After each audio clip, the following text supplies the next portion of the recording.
Hey everyone, so this video is a long time coming. I just want to have a little bit of fun with it.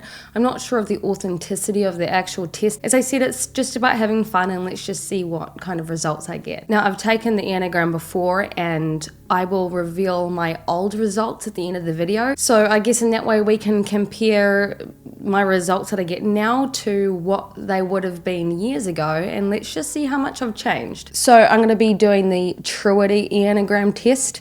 Fingers crossed for me. I'm going to be trying to answer these questions as quickly as possible just so that I can get through this video, so bear with me if I'm snappy and quick. I strive for perfection. That is pretty accurate. Actually, I'll go mostly accurate. I work hard to be helpful to others. I'd say that. It's important to me that other people like me. I'll go with the middle one because I do want to be accepted by people, but I wouldn't change who I am at my core just to fit in. It's important to me to achieve great things. I guess you could say define what great means. I'm not set out to change the world, but I'm happy if I can influence people in some way, shape or form. I make more significant contributions than the average person. Not really. Well, I guess you could say, being a stay-at-home parent means that I'm raising the next generation, so maybe in the middle one. I feel my emotions very deeply. I sure do. I have a sense that other people will never truly understand me. Go there. I think deeply about things all the time. In fact, it's probably what drives my anxiety. I'm prepared for any disaster. No, I'm not. Not really, at least. It is important to me to avoid pain and suffering at all times. Not necessarily. I feel that, I just got to switch my arms. Oh, that's so sore.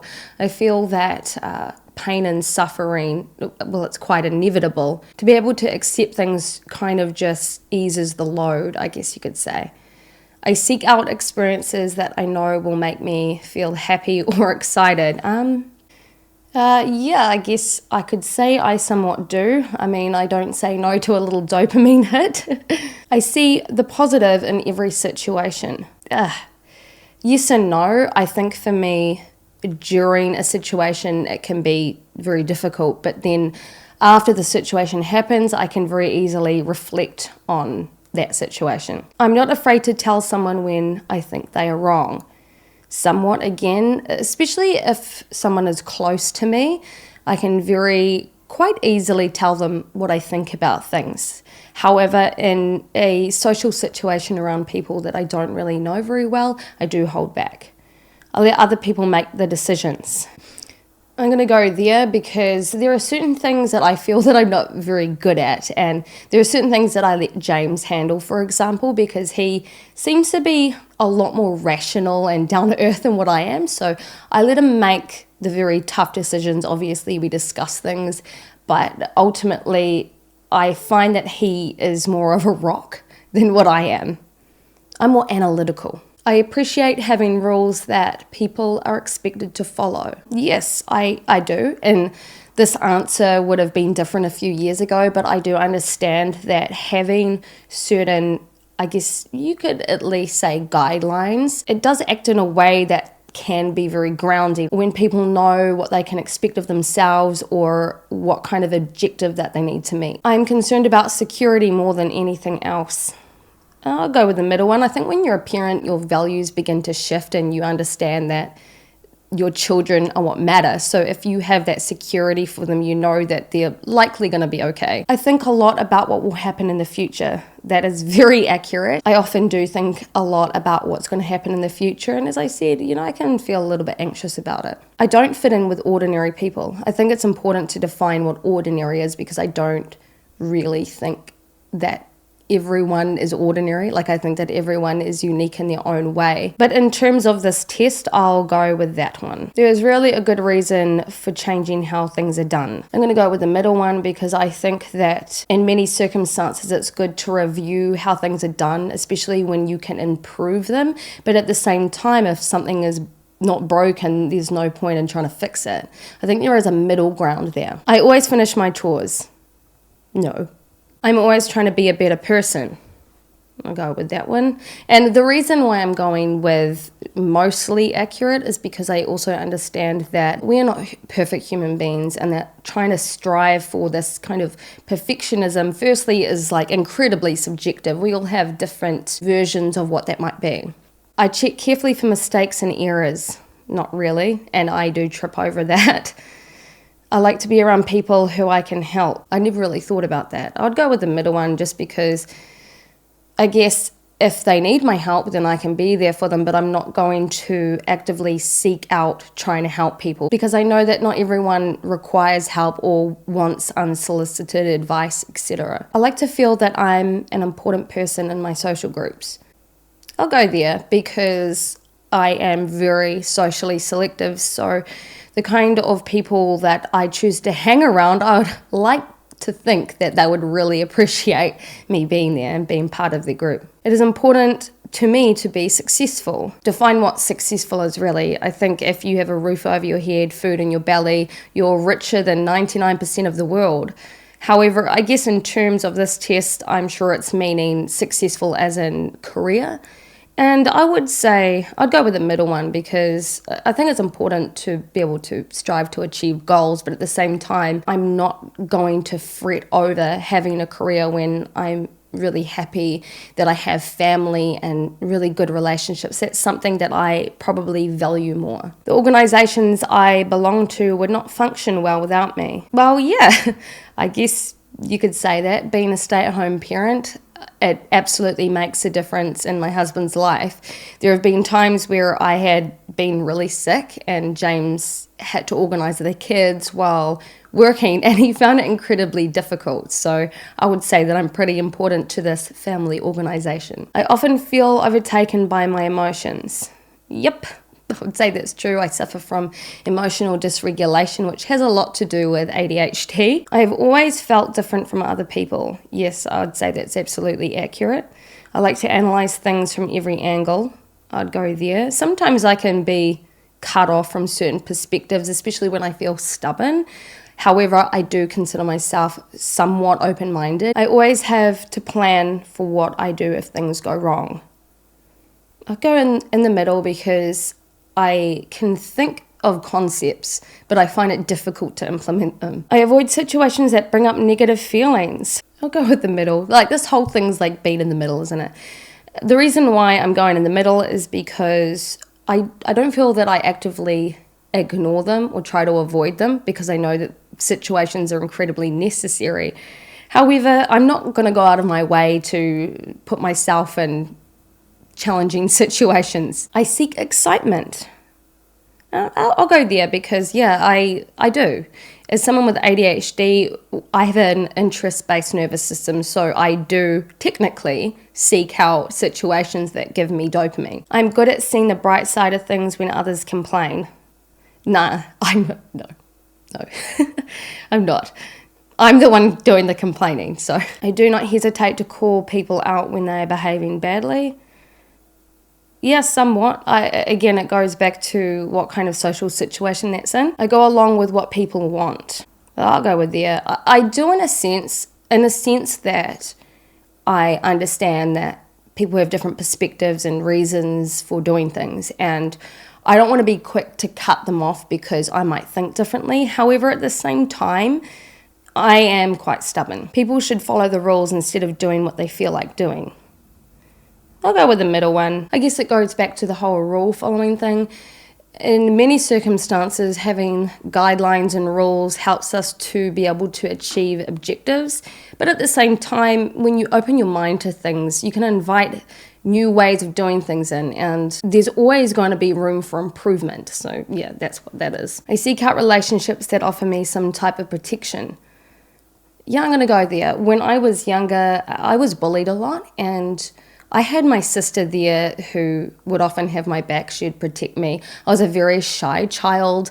I was a very nervous child too. I was quite vulnerable. As a result, I guess, have some kind of, I don't know whether you'd call it codependency, but I do appreciate the different roles relationships play in my life where I feel that maybe I'm not so good at certain things, if that makes sense. I can clearly visualize what could happen in the future. I'll go with this one because I can, but at the same time, I have a very vivid imagination, and that imagination can get away on me. Average people often find me a bit weird. Yeah, I'd go there. I like to do things as I've always done them. I'll go there. I'm open to new information, but at the same time, I like my comfort. I persist until a task is done. Not really. I spend time trying to discover and correct my faults and weaknesses. Yes, I'll go there. I think I find it much easier pointing out what I'd like to improve on, but I find it more difficult actually improving, if that makes sense, like doing the work. Like every now and again, I will put that effort in, but then I can slide back into a negative pattern. I hold myself to very high standards. Absolutely do. I'm a natural caretaker. I'll go with the middle one. I want people to admire me. I'll go with the middle one. Again, I think that when you're in a social group, you do want people to accept you and to find value in you. But at the same time, I think it can be an egotistical thing as well. It just depends. I want to achieve a lot in my life. No, I used to, but I've changed my mind about what that looks like. Because I feel that, what does that look like? Again, I think it comes back to what does it look like? What does achieving a lot mean?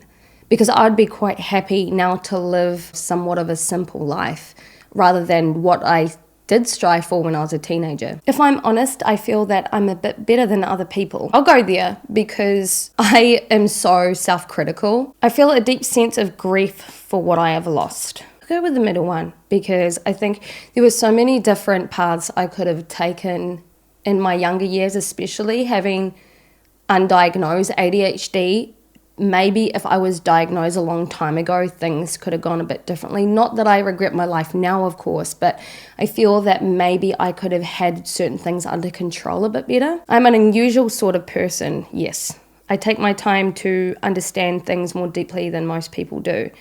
Yeah, I'll go there. I do like to look at the big picture. It's important to me to be prepared for any emergency. I thought we already answered this question. I have no idea.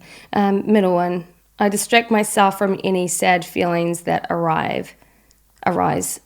No, I don't. I feel my feelings at a very accelerated rate. So no, I don't avoid feeling sad or feeling those feelings when sadness or negative emotions come up. I often make changes in my life when things get boring. I try to, but sometimes it doesn't work out that way. And maybe I will start making decisions and then I just don't go through with it. I tend to be more optimistic than most people. No. I tell people what I think, even if it's hard to hear. Middle one, again, it depends on the situation. I used to find it a lot harder to tell maybe family members, but I do feel that it's a lot easier now for me to be able to speak how I feel about things or the things that I see or perceive. I would rather follow the group than push for what I want. No. I feel most comfortable in organizations with a clear hierarchy. I'll go with the middle one because I do respect hierarchy. I understand that there are different roles that people play within a social situation that are really important. However, at the same time, those roles can be abused, and they have been, especially in the workplace. People that have taken more of a higher role in the hierarchy have not treated me very nicely. So you have to be able to know how to play your role if you're going to take those higher positions, in my opinion. I take measures to protect myself and my loved ones from harm. Yes, maybe more in my head. I make plans for many years into the future. Somewhat, I like to dream of things, but I find it difficult to implement them. I'm an unusually unique person. How many times does this kind of question get asked? I dislike trying new methods or procedures. Yeah, I do. While I understand that being open to new experiences are good, at the same time, I do have a comfort zone. So if I'm implementing something new, I can feel nervous about it, maybe because I want to be able to get it right or be able to adapt to it easily. I focus on my responsibilities and duties. I read books that help me be more productive or better at what I do. I have done.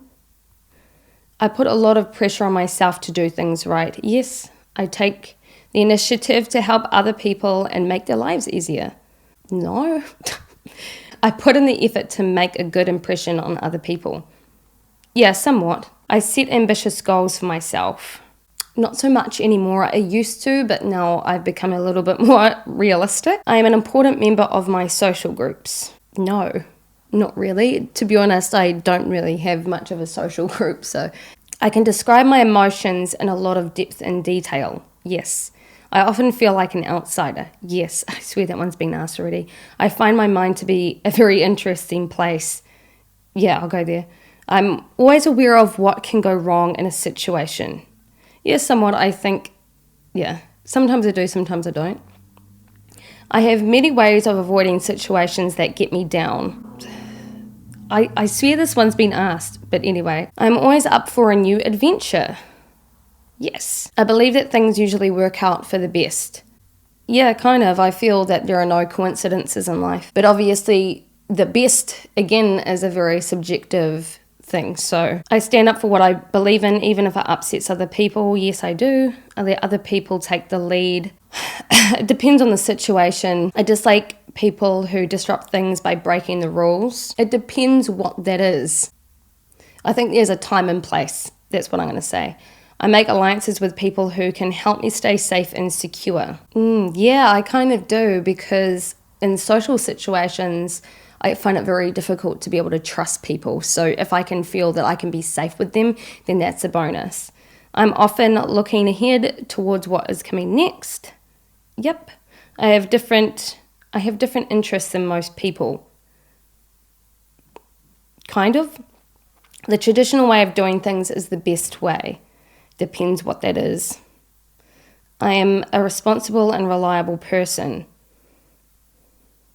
Sometimes I can let my emotions get the better of me though, and it can be very distracting. I have a lot of plans for how I can improve myself.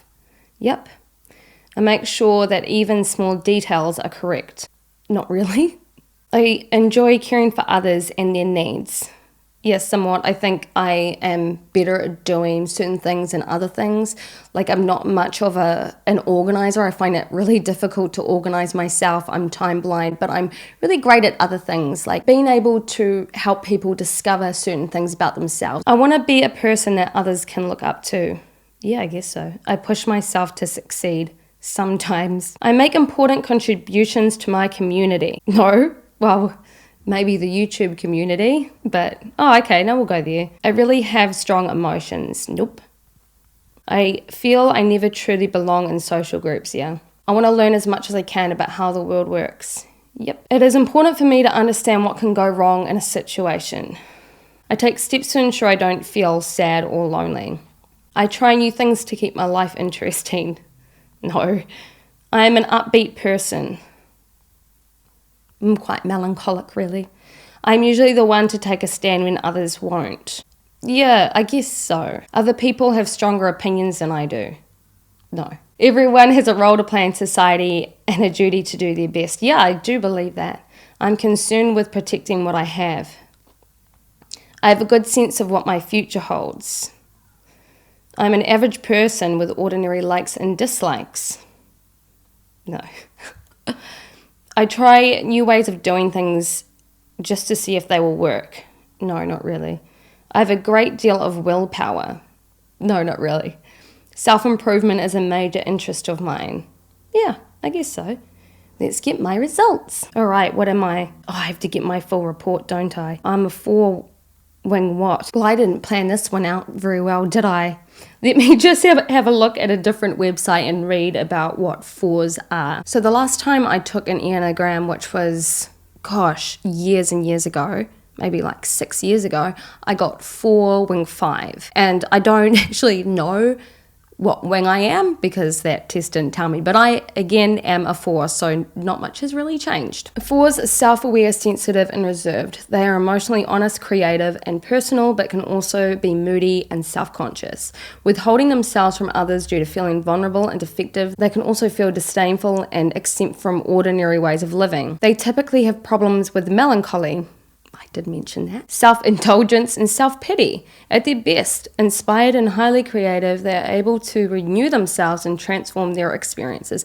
Yeah, that's totally me, down to a T. That never changes. But I do wonder how much of this stuff does actually correlate with having ADHD, because when I took my ADHD test, these were the kinds of things that had come up. Like this low confidence situation, for example. Because I had faced certain criticisms growing up, and because I was in a neurotypical environment, my confidence was compromised in certain situations. So I kind of learnt this rejection sensitive dysphoria. So it is very interesting how much of these tests actually show mental health issues or cognitive issues. Very interesting. So the basic fear is that they have no identity or personal significance.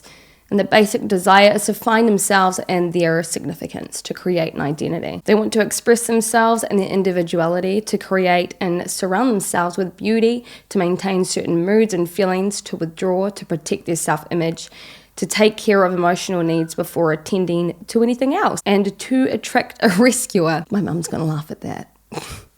Anyway, you guys, I hope you really enjoyed this video. I hope it was just a little bit of light fun. And let me know what your results are in the comments. But for now, I hope you guys have a really good day, night, morning, evening, wherever you are in the world. And I'll see you guys all again for the next video. Bye.